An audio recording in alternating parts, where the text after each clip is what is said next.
कार्यक्रम के पुण्यार्जक है प्रबंधकारी कार्यकारिणी एवं ट्रस्ट समिति, रजत मंदिर निर्माण कमेटी, निकटवर्ती जैन समाज, श्री दिगंबर जैन अतिशय क्षेत्र बंधा, जिला टीकमगढ़, मध्य प्रदेश।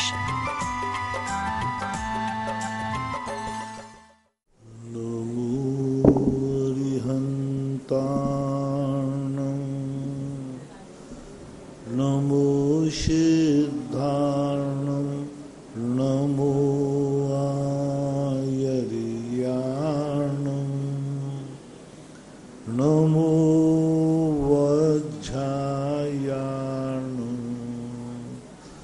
नमो लोये सर्वशाहूर्णं।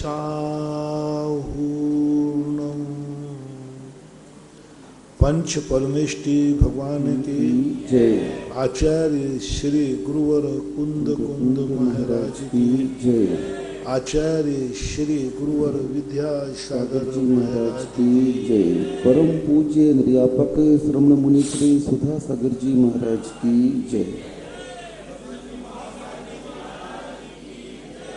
निर्मल जैन मिर्ची अशोक नगर गुरु नमोस्तु। महाराज जी, इनकी जिज्ञासा है कि तीर्थंकर प्रगति का उदय 13वें गुण स्थान में होता है और बंद 4थे गुण स्थान में होता है।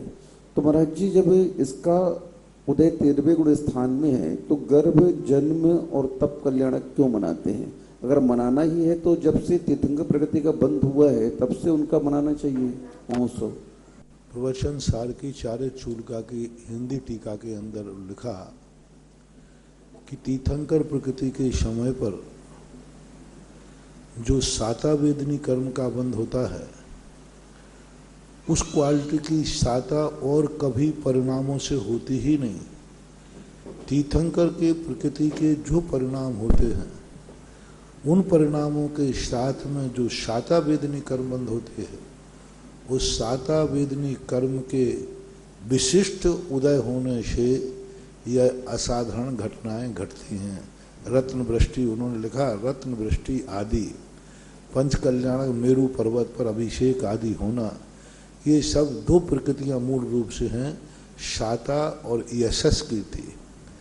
तो ये साता और यशस कीर्ति की अनुभाग शक्ति इस प्रकार के आश्चर्य करती है, क्योंकि तीर्थंकर प्रकृति का तो 13वें गुण स्थान के पहले उदय होना संभव ही नहीं है। इन तीन कल्याणकों का किसी भी प्रकार से तीर्थंकर प्रकृति का कोई भी अनुभाग उदय में नहीं है। उसकी सहयोगी जो प्रकृतियां हैं वो काम करते हैं। महाराज जी, तीर्थंकर प्रकृति सबसे बड़ी पुण्य प्रकृति के रूप में आती है। तो महाराज जी, नियम के अनुसार कायदे से इस प्रकृति के बंधक को नरक में कम से कम नहीं जाना चाहिए। वहां पर असाता के अलावा कुछ है ही नहीं।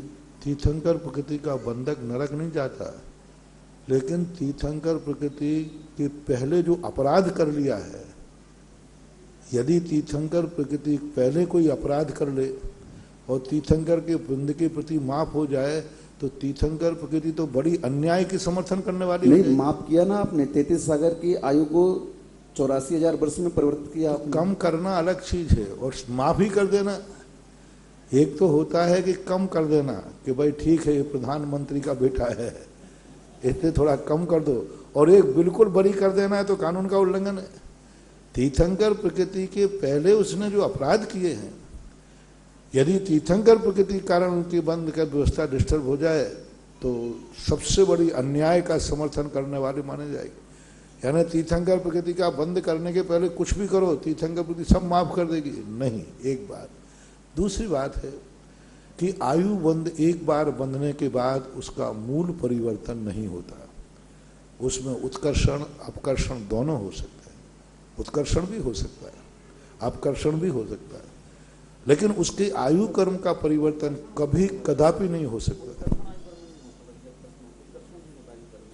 आयु कर्म का उत्कर्षण जब तक बंद नहीं हुआ है आराम से, जब तक उदय नहीं आया है तब तक उत्कर्षण खूब आराम से होता है। किसी व्यक्ति ने व्यंतरों की आयु बंद की, प्रथम स्वर की आयु बंद की, बाद में त्रिवली में वो 33 सागर की आयु में जाके जन्म ले लेता है। जब तक उसका मरण नहीं हुआ, आयु कर्म के उदय के संबंध में व्याख्या मानना, जब तक उसका आयु कर्म का उदय नहीं आया है अभी बंध में पड़ी हुई है, उसके उत्कर्षण अपकर्षण दोनों होते हैं। आगम में बहुत सारे उल्लेख भी ऐसे हैं जिन्होंने, एक कहानी भी आती है जिसमें भवंतरों में जन्म लेने की बात थी, बाद में उसने सम्यक दर्शन प्राप्त कर लिया और वृत्ति को प्राप्त हो गया तो वो स्वर्गों में जाके जन्म ले लिया। क्योंकि यदि देवायु का बंध किया है किसी ने और बाद में जाकर उसने महाव्रत ले लिए तो महाव्रति सम्यक दृष्टि प्राप्त कर लिया। महाराज जी, आप कहते हैं कि आयु का बंध मात्र एक ही बार होता है जीवन में? एक बार होता है, लेकिन उसमें उत्कर्षण अपकर्षण चलता रहता है। 8 अपकर्ष काल माने जाते हैं, 8 बार उसका बंध होता है। 8 बार परिणामों में हीना दिखता होते समय, मरते समय जो परिणाम रहते हैं उस प्रकार की आयु फिक्स हो जाती है, ऐसा मानना चाहिए। राहुल जैन, भोपाल, गुरुवर नमोस्तु। महाराज जी, इनकी जिज्ञासा है कि जो सकलीकरण करते हैं, उस सकलीकरण के मंत्र में ऐसी क्या शक्ति होती है कि सूतक पातक का प्रभाव भी उस पर नहीं पड़ता है? सकलीकरण से नहीं होता, ये गलत परंपरा है। सकलीकरण के साथ अन्य दूसरे की स्थापना हो गई। जैसे आपने सकलीकरण कर लिया कोई चीज का तो नहीं होगा, अभी जाओ भैया धागा बांध देना, हमारा सूतक नहीं लगे, ऐसा नहीं। आप जो हैं स्थापना निक्षेप से आप सौधर्मेंद्र बनिए, कुबेर बनिए। आपके जो आप अभी हैं इसमें अन्य की स्थापना यदि आपकी कर दी जाए, जैसे सौधर्मेंद्र, कुबेर, इंद्र आदि बन जाए, तो फिर आप अब मनुष्य रहे ही नहीं हो। स्थापना निक्षेप से आप इंद्र हो गए ना। जैसे एक कन्या दूसरे कुल में जाने के बाद उसका गोत्र बदल जाता है, फिर उसको पीहर का सूतक नहीं लगता है। इसी प्रकार आपने नियम ले लिया कि मैं आज से, क्योंकि जिस समय सकलीकरण किया जाता है स्थापना से, तब का साक्षात सौधर्मेंद्र भव, साक्षात कुबेर भव, साक्षात ईशान इंद्र भव, साक्षात उसमें स्थापना की जाती। स्थापना का अर्थ स्थापना नहीं, भगवान की स्थापना भी साक्षात तीर्थंकर जो चैतन्य प्राण रूप है। एक उसमें चंद्र कला और एक सूर्य कला मंत्र आता है जिसमें स्पष्ट रूप से 10 प्राणों के संबंध में विचार किया जाता है। और उस समय किया था चैतन्य प्राणों की मैं स्थापना कर रहा हूं, मूर्ति चैतन्य है। इसी प्रकार आपने यदि अन्य की स्थापना कर ली है, सौधर्मेंद्र आदि बन गए हैं, तो सूतक नहीं लगता। सामान्य जो सकलीकरण होता है उससे धागा बांधने से कुछ नहीं होने वाला। नहीं, इनका महाराज जी मतलब ये है कि मान लो परिवार में शोर होने वाला है, बच्चा वादी, और पता है कि 2-3 दिन बाद होने वाला है, और परिवार बड़ा है, और इसके पहले अगर ये सकलीकरण कर करके घर का त्याग कर देते हैं ताकि पूजन पाठ कर सके, नहीं होगा। आप तो कोई स्थापना करिए, स्वधर्म बन जाइए, कुबेर बन जाइए, अन्य गोत्र की स्थापना करिए। आपका वह गोत्र नहीं रहना चाहिए। जिस गोत्र में आपका जन्म है वह गोत्र जिस कारण से परिवर्तित हो जाए, आप 10 दिन के लिए किसी के यहाँ गोद चले जाइए हाँ, 10 दिन के लिए गोदनामा लिखा लो कोर्ट से, साहब 10 दिन के लिए मैं उस गोद में जाता हूँ। गोत्र का परिवर्तन होना जरूरी है। सौधर्मेंद्र बन जाओगे, आपका गोत्र परिवर्तन हो गया। घर तो त्याग कर रहे हैं महाराज जी। घर के त्याग करने से कुछ गोत्र परिवर्तन नहीं होता। कहलाओगे तो वही के वही, गंगवाल के गंगवाल क्यों भाई, कहलाओगे तो गंगवाल। लेकिन सौधर्मेंद्र के बाद गंगवाल नहीं कहला, कहे तो कहे, फिर तुम्हें किस नाम से पुकारेंगे? सौधर्मेंद्र। गोत्र परिवर्तन होना जरूरी है। मूल सकलीकरण का अर्थ है गोत्र परिवर्तन हुए बिना यदि हम शुआ सूतक के लिए परिवर्तित करते हैं तो फिर वो बात बनती नहीं है, आगम में सहमत नहीं है और आगम के अनुसार होना भी नहीं चाहिए। अब रही बात कोई ऐसे तुमने त्यागी कर दिया घर का, ब्रह्मचारी ब्रह्मचारिणी बन गए, तो फिर वो एक परंपरा अलग है, क्योंकि उसने घर का पूर्णतः ही त्याग कर दिया है। यदि वो घर में आना जाना करता है तो फिर सूतक लगेगा। प्रमोद जैन, चौगले, जयसिंहपुर, महाराष्ट्र। गुरुवर नमोस्तु। महाराज जी, इनकी जिज्ञासा है, क्या अभव्य जीव कर्मों का उपशम और क्षयोपशम कर सकता है? अभव्य जीव काय का? कर्मों का। दर्शन मोहिनी और चारित्र मोहिनी का क्षयोपशम नहीं होगा, क्योंकि ये उसके औदयिक रूप है। अनंतानुबंधी का उदय रहेगा, दर्शन मोहिनी का उदय रहेगा। ज्ञानावर्णी, दर्शनावर्णी और वीर्यांतराय कर्म, ये 3 का क्षयोपशम बहुत अच्छी तरह क्षयोपशम कर सकता है। पूर्ण उत्कृष्ट क्षयोपशम नहीं होगा, मध्यम क्षयोपशम हो सकता है।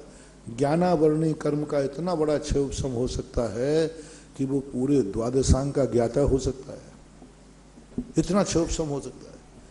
वो मति से ज्ञानावरणी कर्म का उदय भी बहुत तीव्र क्षयोपशम कर सकता है, इंद्रियों का क्षयोपशम है। अंतराय कर्म का क्षयोपशम कर सकता है, किसी कार्य में उसको कोई अंतराय ही नहीं आ रहा है, ये मानना चाहिए। दर्शन मोहिनी कर्म का क्षयोपशम नहीं होगा, बाकी 3 का करेगा। पंकज जैन कोटा, गुरुवर नमोस्तु। महाराज जी की जिज्ञासा है कि साहित्य और व्याकरण के ग्रंथ को गौमुखी कहा है और न्याय शास्त्र को व्याघ्रमुखी कहा है, तो इसका मतलब क्या है महाराज? बहुत सही। व्याकरण शायद गौमुखी इसलिए ये भद्र हैं, बड़ी मीठी भाषा बोलते हैं, बड़े अलंकार सी भाषा बोलते हैं। और न्याय शास्त्र तो गलत है, बस खत्म बात। न्याय शास्त्र के अंदर तर्क के द्वारा काटा जाता है, वहां जितनी कटिंग कर सको सामने वाली करो, खंडन और मनन, वहां खंडन किया जाता है। और साहित्यिक भाषा में वो साहित्य भाषा का एक उदाहरण देते हैं, जोधपुरी भाषा का। यदि वो गाली देंगे तो वो कहेंगे देखो मान जाओ सा, अन्यथा माँ के पैर की जूती था के सिर पे विराजेला सा। देखो कितना साहित्य है, माँ के पैर की जूती था के सिर पे विराजेला सा। वहां ये कितनी मीठी भाषा है, ये साहित्य भाषा, लालित्य होता है। और गाली कुत्ते को भी देना, कुत्ता सा आ गया, कुत्ते को भी सा लगाते हैं वहां। तो ये है तर्क जो है खंडन करता है, अपनी बात को खंडन करके वर्णन करता है। वो कहता है कि नहीं मैं ऐसे बात अपना सत्य सिद्ध नहीं करूंगा, पहले तो इसकी धज्जियां उड़ाऊंगा, फिर बाद में मैं अपनी सत्य सिद्ध करूंगा।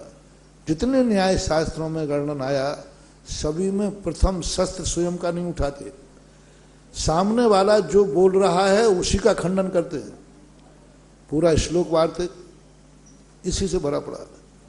अंत में जाकर के 2 मिनट को अपना शस्त्र उठाते हैं पूज्य और विद्यानंद जी महाराज, और पूरे में तो जो उन्होंने किया, आपने जो कहा आपके स्वयं वचन बाधित है, आपके आगम से ही खंडित है, आप ही इसको खंडित कर रहे हैं। उन्हीं की शस्त्र उन्हीं की वहां से कर देते, फिर बाद में कहते हैं हम लोग इसको इस प्रकार से मानते हैं। तो व्याकरण का दृष्टि, व्याघ्र दृष्टि इसलिए कही कि वो सामने वाले का पूर्ण सफाया करता है।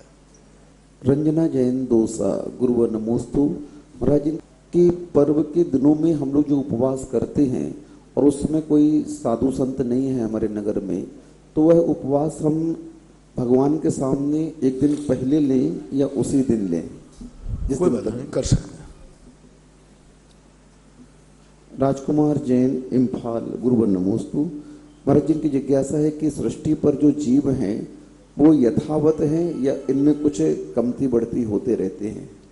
सृष्टि पर जो जीवात्माएं हैं वो यथावत हैं या इनमें कुछ वृद्धि ह्रास होता रहता है? सारी दुनिया में जीवों का, जीवों की, पुद्गल की, सबकी राशि फिक्स है। क्योंकि जो द्रव्य हैं वे शाश्वत हैं, द्रव्य कोई प्रोडक्ट नहीं होते, द्रव्य कोई उत्पादन नहीं होते। अनादि अनंत काल से जो जीव हैं वो जीव ही रहेंगे, न ये घटता है न बढ़ता है। पुद्गल राशि फिक्स है, सब कुछ राशियां फिक्स हैं। स्थानांतरण में फर्क पड़ता रहता है। अभी यहाँ बरसात हो जाए तो हरियाली बहुत हो जाएगी, वनस्पति का यहाँ ज़्यादा उत्पन्न हो जाएंगे। गर्मी आ जाएगी, सब वनस्पति का हम यहाँ के मर जाएंगे। दूसरे स्थान पर बरसात हो रही वहाँ जन्म जाएंगे, सदाबहार बरसात होती वहाँ जन्म जाएंगे। ऐसा कोई विश्व नहीं है जिसमें बरसात नहीं होती।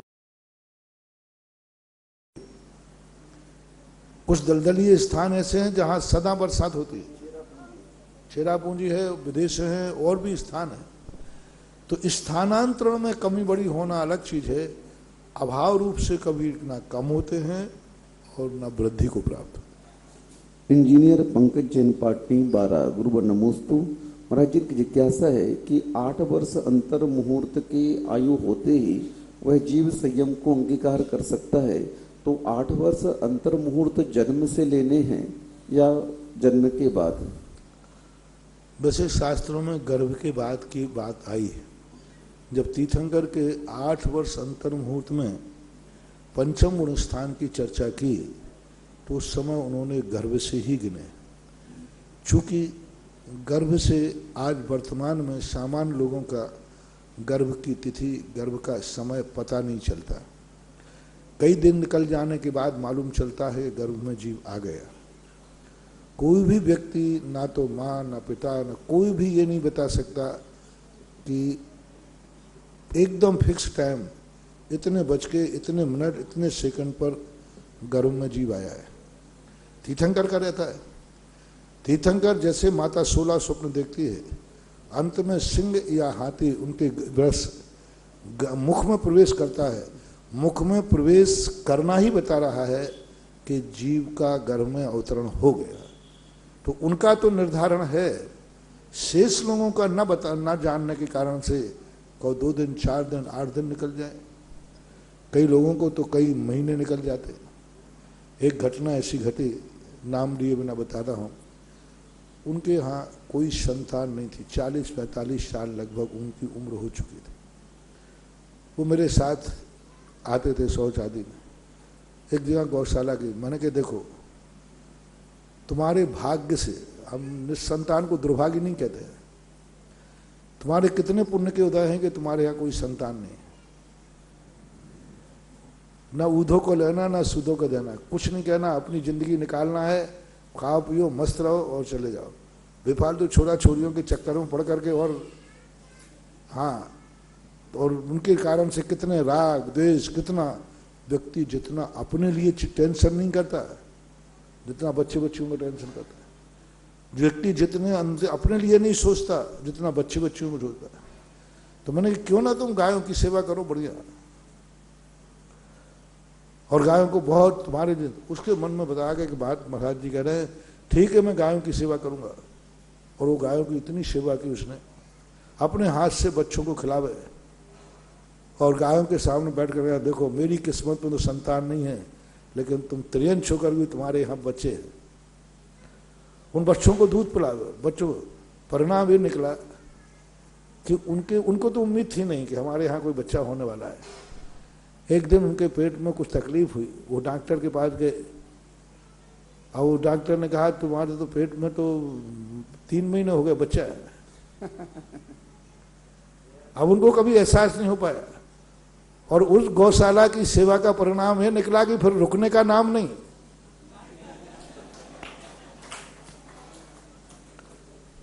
मैंने कहा भाई मेरी तरफ से तो अब रोको ही मत यदि लेकिन तुम कहाँ मानने वाले हो आज का। तो कहने का भाव ये है कि कई बार ऐसा होता है कि उनका फिक्स समय मालूम ना होने से जन्म से ले लेना चाहिए, जिससे कोई आगम की आज्ञा का उल्लंघन ना हो। हालांकि पूज्यवर वीरसेन स्वामी महाराज ने वर्ष पृथकत्व संज्ञा दी है। सम्यक दर्शन मनुष्य को प्राप्त करने के वर्ष पृथकत्व संज्ञा दी है। वर्ष पृथकत्व का जो काल है वो 3 वर्ष से लेकर के 8 वर्ष के अंतर्गत का है। तो इसमें अपन एडजस्ट कर सकते हैं। लेकिन कुछ आचार्यों ने 8 वर्ष अंतर मुहूर्त नाम ही दे दिया, वर्ष पृथकत्व नहीं कहा। तो ऐसी स्थिति में व्यवहार रूप में जानने में लेना चाहिए। आगम से यदि फिक्स पता चलता है तो गर्भ से ले लेना चाहिए। राजीव जैन सविरार्थी अमर पाटन गुरुवर्णमोस्तु। महाराज जी इनकी जिज्ञासा है कि द्रव्य क्षेत्र काल भव भाव ये 5 परिवर्तन जो कहे हैं तो इसमें भाव परिवर्तन को आखिरी में क्यों रखा? भाव परिवर्तन इसलिए आखिरी में लगा कि ये बहुत बार होता है, बहुत जल्दी हो जाता है। सबसे ज्यादा द्रव्य परिवर्तन कठिन होता है। द्रव्य में क्या होता है, कर्म और नौ कर्म की व्यवस्था बनती है। भारी है, सबसे पहले बहुत मुश्किल में होता है। अनंतों बार भाव परिवर्तन हो जाए तब कहीं द्रव्य परिवर्तन होता है।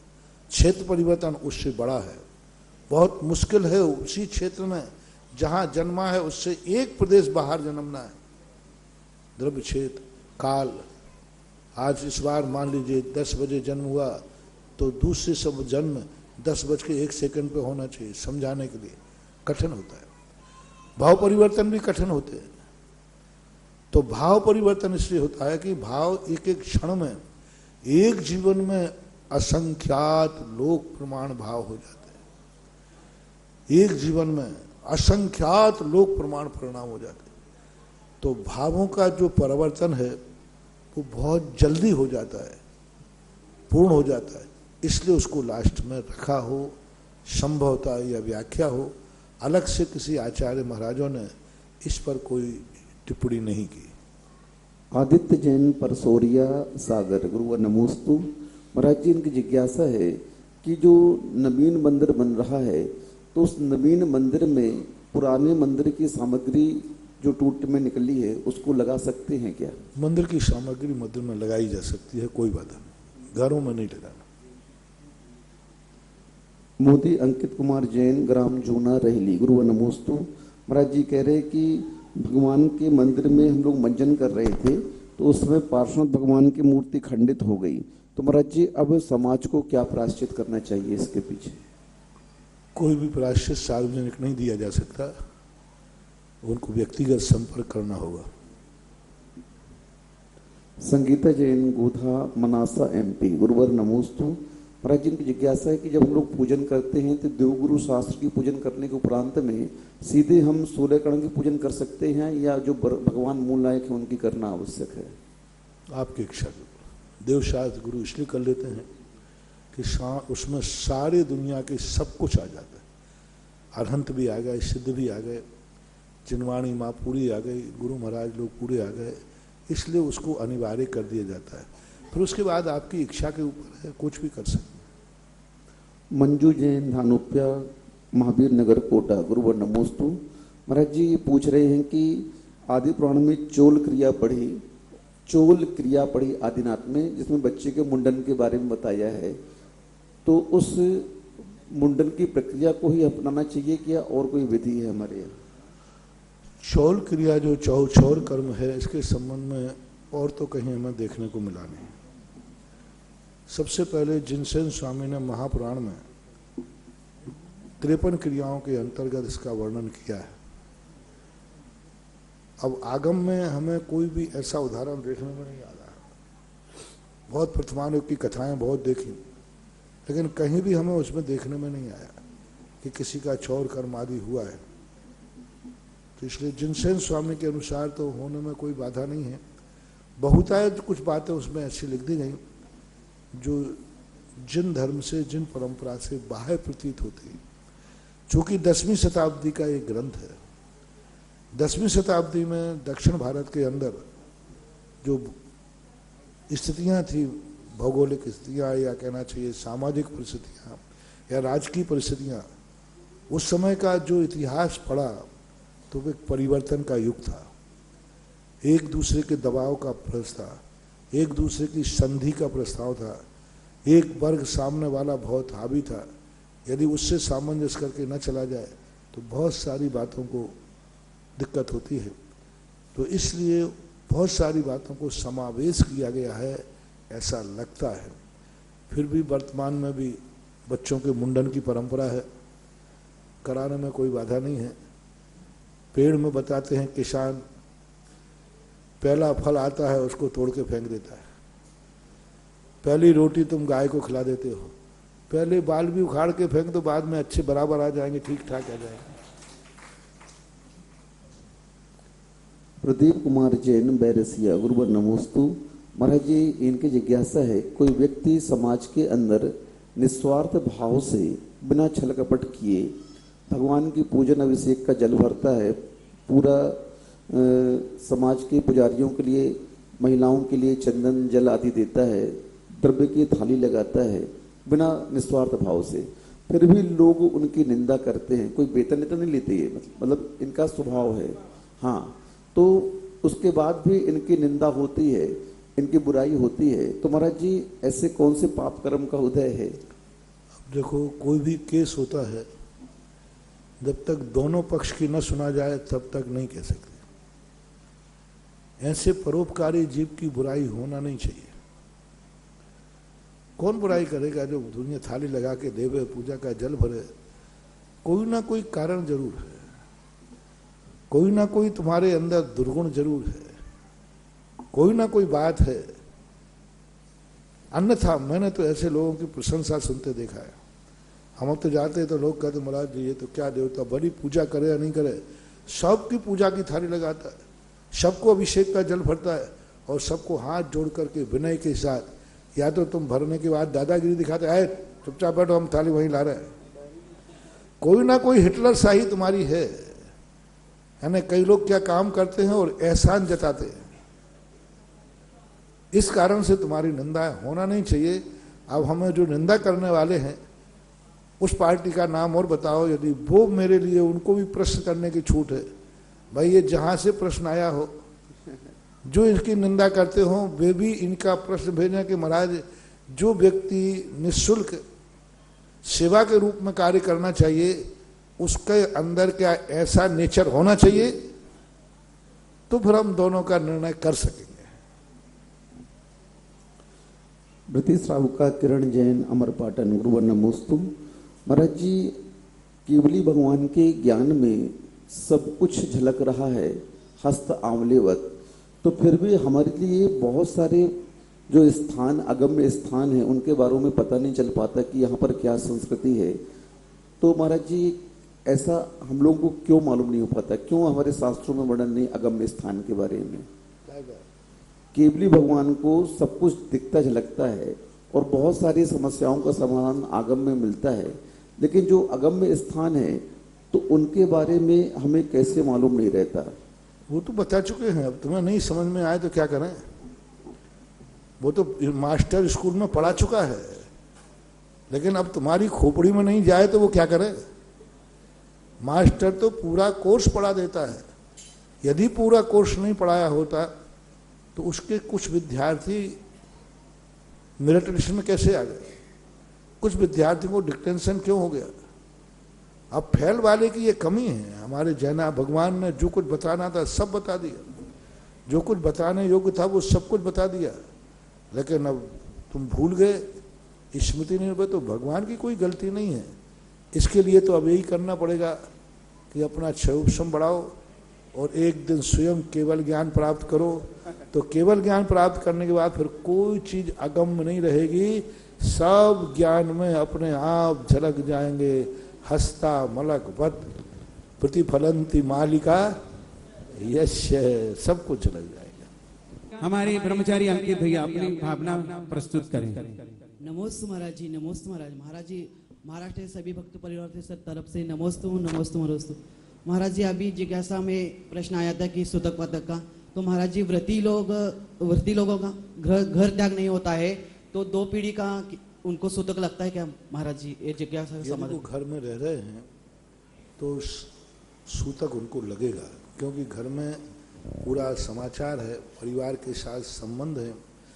वह परिवार को माँ को माँ, पिता को पिता, भाई को भाई, ये सारे संबंध होने से चाहे भले वो 7 प्रतिमा भी क्यों न ले ले तो भी घर में रहने वाले को सूतक लगेगा। घर का सर्वथा त्याग कर दिया है आजीवन, अब मैं इस घर का सर्वथा त्याग करता हूँ, आना जाना भी बंद रहेगा, तो फिर बाद की बात अलग है, क्योंकि उसने त्याग कर दिया। घर में है तो चाहे भली 7 प्रतिमा हो तब भी लगेगा।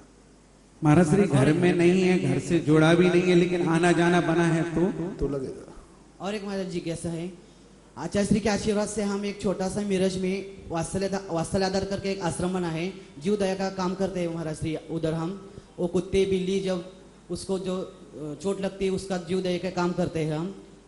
कत्तल खाने के जाते हैं गाय भैंस, उसका भी हम काम करते हैं। 2-4 ब्रह्मचारी करके आचार्य श्री के आशीर्वाद से वो 4 साल के चल रहा है महाराज जी। और उनकी उधर समाधि हो गई तो हम तो 1 दिन का सूतक पालते हैं उधर, तो कितने दिन का सूतक वो भी लगता है?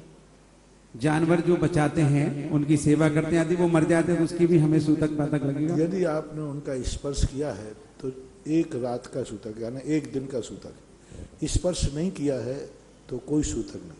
इसके संबंध में यही उल्लेख मिलता है, यदि घर में किसी का जानवर का मरण होता है तो 1 दिन का सूतक बढ़ता है। यदि घर से बाहर खलियान आदि में, खेत आदि में होता है तो गौशाला आदि में तो कोई सूतक नहीं लगता है। यदि आपने उसका स्पर्श किया है मृत शरीर का तो 1 दिन का सूतक है, और यदि नहीं किया है तो कोई सूतक नहीं लगता।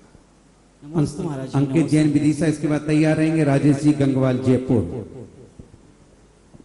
नमोस्तु महाराज जी, नमोस्तु। मेरा और मेरी परिवार की ओर से आपको बारंबार नमोस्तु।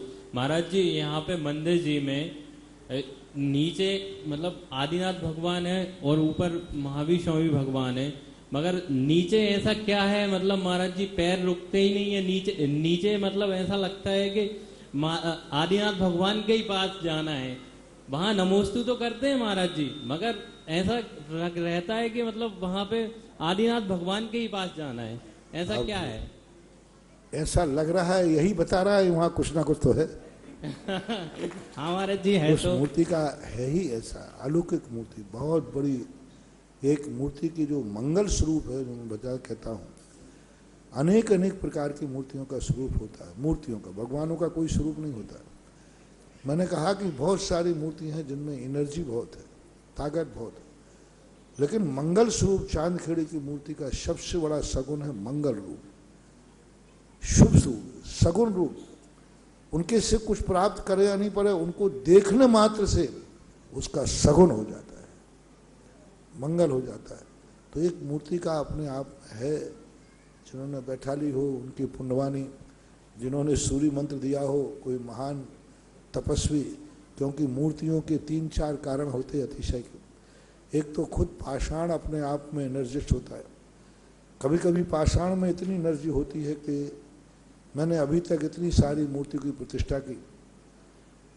एक कोटा के अंदर जो बड़े बाबा बैठे हैं पुण्योदयती नसिया में, प्रतिष्ठा के पहले इतनी एनर्जी थी। प्रतिष्ठा के पहले मैंने बहुत कम मूर्ति, हर मूर्ति हम देखते हैं, स्पर्श करते हैं, लेकिन उस मूर्ति में प्रतिष्ठा के पहले ही थी।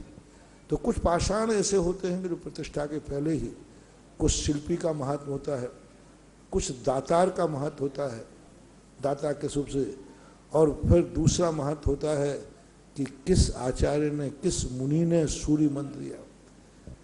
हर मुनि के द्वारा सूर्य मंत्र दी हुई मूर्ति एक समान प्रतिष्ठित हो ऐसा नहीं मानना है।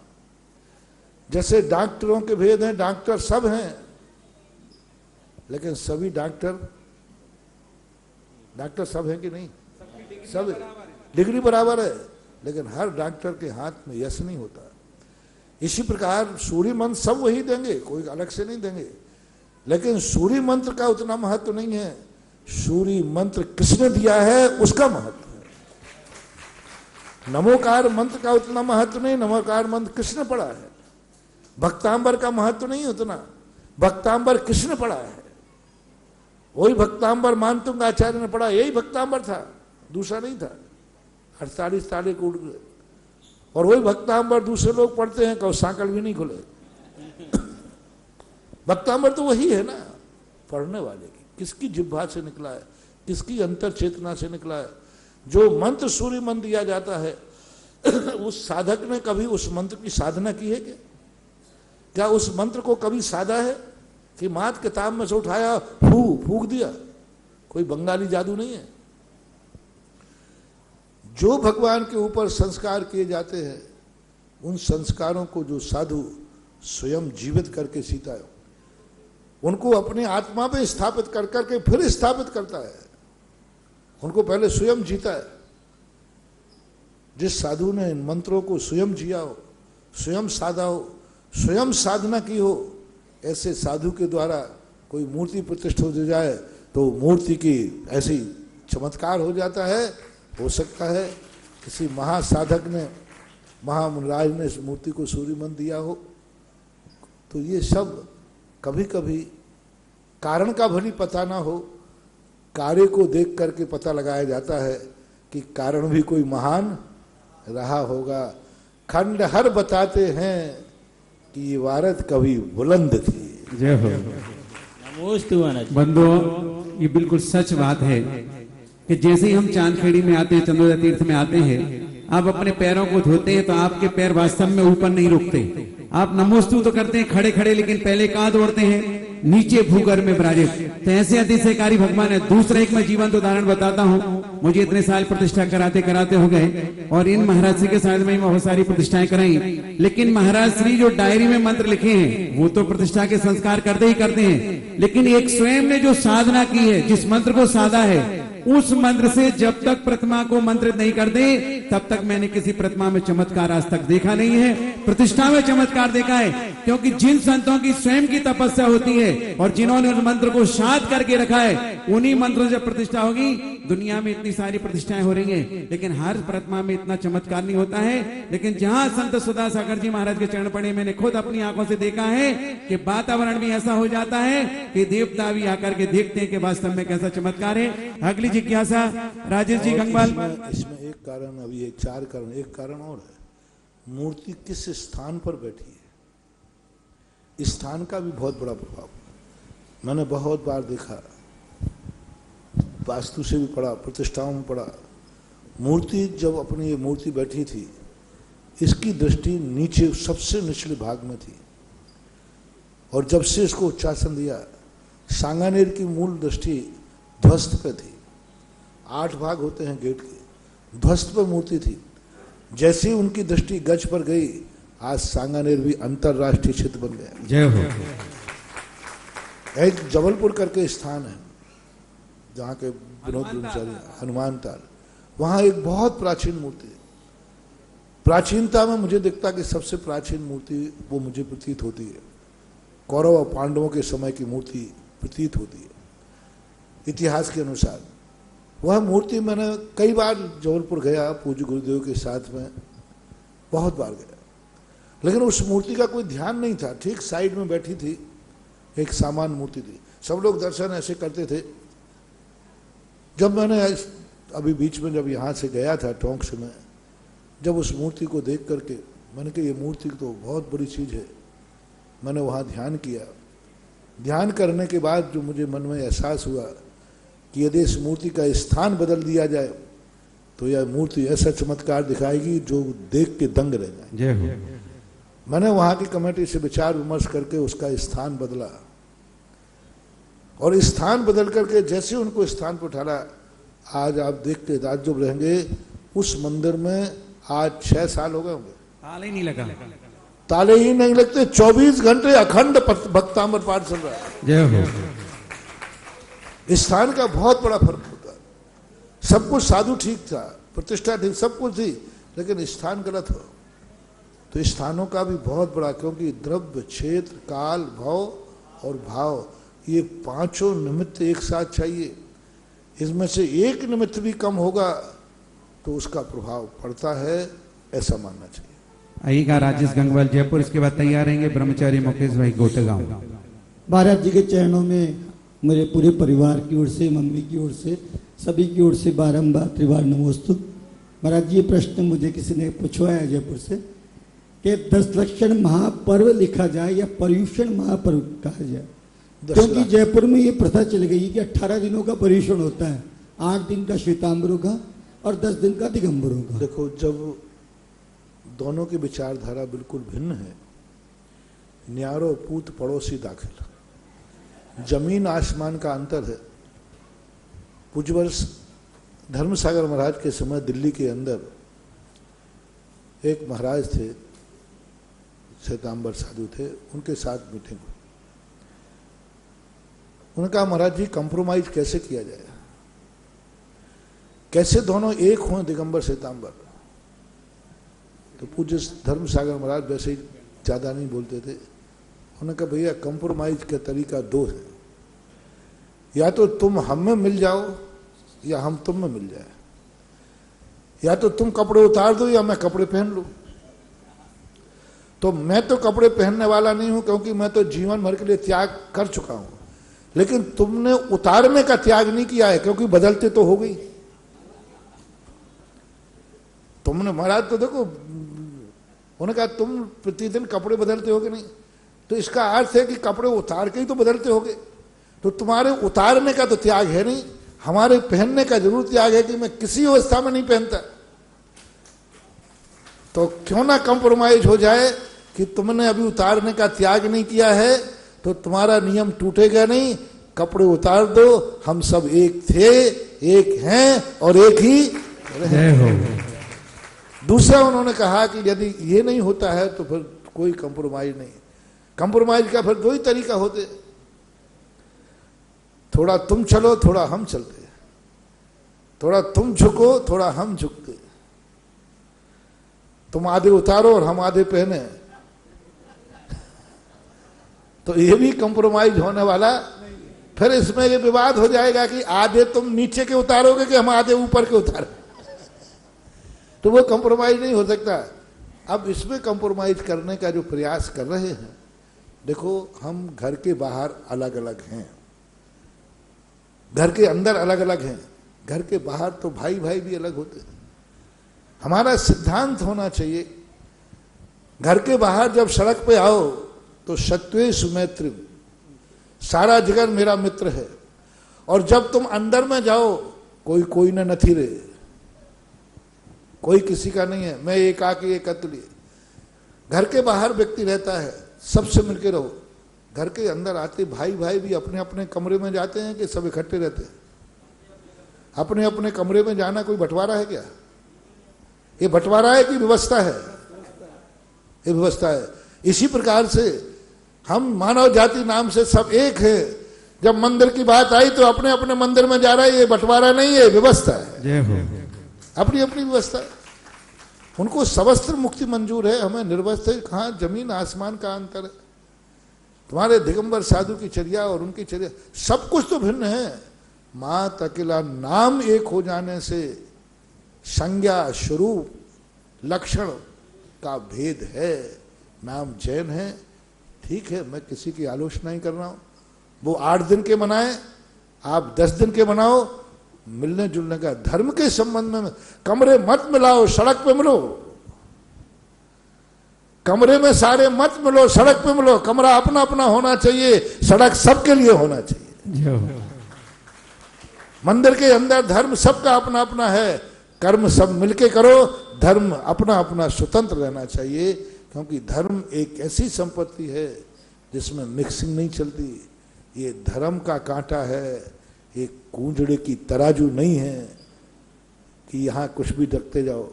जैन दर्शन को ये 10 लाख क्षण धर्म ही हमारे यहाँ है। प्रभूषण शब्द भी जैन आगम में नहीं है, दिगंबर शब्द में नहीं है। प्रभूषण शब्द श्वेतांबर लोग के 8 दिन के प्रभूषण होते हैं। दिगंबरों के 10 लाख क्षण धर्म ही इसका नाम है। प्रभूषण पर्व इसको कहा ही नहीं जाता है ही नहीं प्रभूषण। आज की भाषा में कुछ बोलने लगे। ये 10 लाख क्षण धर्म है, 10 हैं लक्षण जिनके, वह 10 लाख। वहां तो लक्षण ही नहीं है, वो तो अष्टांग का जैसे पर्व है। उनके 8 दिनों के अलग अलग नाम नहीं है, उत्तम क्षमा मार्दव आदि। वो अष्टांग का पर्व जैसे आप मनाते हो 8 दिन के, ऐसे उनके अष्टांग का, उनके यहाँ अष्टांग का नहीं होती, अष्टांग का पर्व नहीं करते। उनके यही 8 दिन के साल भर में एक बार पढ़ते हैं। तो ये अपने अपने विचार हैं, अपने अपने सोच हैं। मैं किसी को आक्षेप नहीं कर रहा हूँ, लेकिन यह कह रहा हूँ कि सबको अपना अपना करना चाहिए, अपने अपने स्वरूप चलना चाहिए। मिलाना और मिक्सिंग करना ये आगे जाके खतरनाक हो जाता है। इसी मिक्सिंग के कारण ये जितने क्षेत्रों पर विसंवाद हो रहे हैं, इन्हीं मिक्सिंग के कारण हो रहे हैं। इसलिए इतने ही समझदार को इशारा काफी है। महाराज जी, मैं पिछले 35 साल से चांदखेड़ी आ रहा था, पापा के साथ तो हर साल आते ही थे। पर ये मूर्ति जब से इसके पीछे जगह बनी है, व्यवस्थित हुई है, उसके बाद इतना चमत्कार और इतना अतिशय है इस मूर्ति में। बहुत सालों से एकदम कोई नहीं मिलता था, यहाँ खाली मिलता था पूरा क्षेत्र। ब्रह्मचारी मुकेश भैया गोटेगा, उसके बाद तैयार रहे संजय कामनी गुना। परम उपकारी गुरुवर के चरणों में त्रैवार नमोस्तु नमोस्तु नमोस्तु। गुरुवर, हमारी जिज्ञासा है, जब हम 10 लक्षण पूजन करते हैं तो उसमें उत्तम सत्य व्रत धर्म पहले लिया है और तत्वासूची पढ़ते हैं तो सौंस धर्म पहले आता है, इसमें क्या? अब ये कहाँ कैसी भूल हुई है, दोनों मत मिलते हैं, इसलिए कोई फर्क नहीं पड़ता। पहले उसको मना लो, पहले उसको मना लो। और दूसरी बात है, 4 कसायों को लेकर के वर्णन है, तो लोभ कसाय का प्रतीक शौच आता है। तो वो करना। मुझे एक आप इस बात के ऊपर एक बात ध्यान आ गई, मड़िया जी के अंदर संभवतः शायद 84 की घटना है, सन मुझे याद नहीं पूर्णता। आचार्य श्री का अस्वस्थ होने के कारण से आचार्य श्री ने मुझे बुलाया, बोले आपको प्रवचन करना है। मैंने कहा भाई अभी मैं नया था और जबलपुर जैसी हजारों जनता 20-25 हजार के लोग बैठते थे और जनरल प्रवचन करना अलग चीज़ है। किसी 10 लाख क्षण पर में हम लोग निश्चिंत रहते हैं कि 10 लाख क्षण पर में कभी हम लोगों को प्रवचन करना ही नहीं है, क्योंकि 10 लाख क्षण पर में सदा से आचार्य श्री ही करते। हम लोग ने कभी सोचा ही नहीं, विचार ही नहीं किया और पर्टिकुलर विषय पे बोलना। हम कहे आचार्य श्री ये तो संभव नहीं होगा। तो आचार्य श्री को उस समय थोड़ी तकलीफ थी, तो मैंने कहा, बोले देखो मुझे बार बार शुद्धि को जाना पड़ता है। तो मैंने कि आपको तो यहाँ जाना पड़ता, मुझे वहाँ जाना पड़ेगा। उन्होंने कहा कुछ नहीं होगा, जाओ। तो और प्रसंग नहीं बता रहा हूँ, पूरा संस्मरण बड़ा मजेदार है, लेकिन आज नहीं सुना रहा हूँ। बस इतने ही सुना रहा कि आचार्य ने कहा तुम्हें 2 छूट है, सोच या सत्य पे जो तुम्हें याद आ जाए वो बोल देना, चल जाएगा। तो जैसा करना हो। वैसे सोच का प्रसंग ठीक है, पूज्यवर उमा स्वामी महाराज की तत्वार सूत्र की परंपरा में, क्योंकि प्राचीन सूत्र ग्रंथ है, उस सूत्र ग्रंथ में सोच को ही पहले लिया है, तो इसी को प्रभायमान मान लेना चाहिए। नमो संजय जैन कामनी तैयार हैं, श्रीमती किरण जैन ठुकराई। पूज्य मुनि श्री सुधा सागर जी महाराज जी के चरणों में कामनी परिवार गुना की ओर से एवं गुना जैन समाज की ओर से त्रिकाल नमोस्तु नमोस्तु नमोस्तु। हे गुरुदेव, आपके परम सानिध्य में 2013 में गुना में पूजन एवं अभिषेक की व्यवस्था आपके आशीर्वाद से बनाई गई थी भगवान।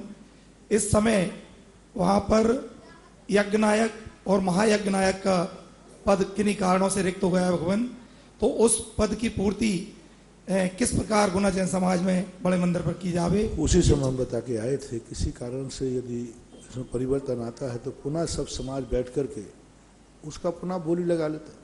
अपने पूर्वजों ने सबसे बढ़िया सिस्टम दिया बोली का, न राग न द्वेष। साधुओं को दे दिया व्रत परिसंख्यान और तुम्हें दे दिया बोली। बोली लगाओ, जो बड़े सो पावे, नहीं तो खड़ा खड़ा पछतावे। बस अपना सामाजिक मामले समाज के फर्श पर रख देना चाहिए। समाज जो निर्णय करे उसको स्वीकार कर लेना चाहिए। महाराज जी, यज्ञनायक महायज्ञ के कर्तव्य और अधिकार वहाँ किस तरह से काम करना चाहिए उनको? उसी समय मैंने बता दिया था कर्तव्य अधिकार, कि उसको प्रथम अभिषेक, प्रथम क्रियाएं करने का मौका मिलना चाहिए। लेकिन इसका अर्थ है नहीं कि वो उस वेदी पर, उस मूर्ति पर अपना कब्जा जमा ले, दूसरे आए हमारे भगवान, नहीं।